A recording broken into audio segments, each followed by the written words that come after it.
She was the unluckiest girl in the world. Her mother passed away before she turned 8, and during school she was constantly bullied by her classmates. This led her to nervously pull at her hair whenever she was anxious, to the point where her hair started to fall out. Eventually, she had to wear a wig to cover up the damage. At a school dance, a few mean classmates publicly yanked off her wig, making her the center of attention for the night. But that moment would become a lasting, painful memory for her, an ever-present shadow that haunted her. Ryan finally managed to graduate and get a job at a company. However, she quickly realized she was practically invisible at work, to the point where her boss didn't even notice her sitting there when he threw his jacket down. She had essentially become the boss's personal coat rack. Luckily, Ryan had been through a lot of tough times since she was young. Little things like this no longer fazed her. She'd just get angry for a few seconds, then brush it off with a small smile. But what really shocked her was that her co-workers treated her like air, completely ignoring her existence.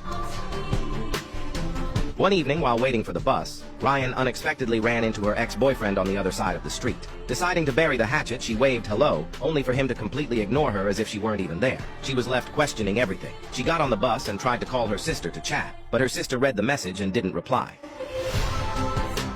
Fortunately, Ryan had a father who loved her dearly. She brought him some delicious food during her visit to the hospital, where he was being treated for a serious illness. However, when she called out to him by his bedside, he didn't respond, which terrified her. Had he passed away? Just as she was about to rush to find a doctor, she realized it was just a prank. In his attempt to make it more convincing, her father had even unplugged the pulse monitor. It had felt so real. Once she saw that he was okay, she breathed a sigh of relief. She then took out the bread she had bought for him, cutting a small piece to make it easier for him to eat. But to her horror, after he ate it, he began to choke. Panicked, she ran to get help, but just as she feared, by the time the doctor arrived, her father had choked to death. After handling the situation at the hospital, Ryan stood there, stunned and bewildered. How could she be so unlucky? She had come to visit her father and somehow ended up being the one to cause his death. Suddenly,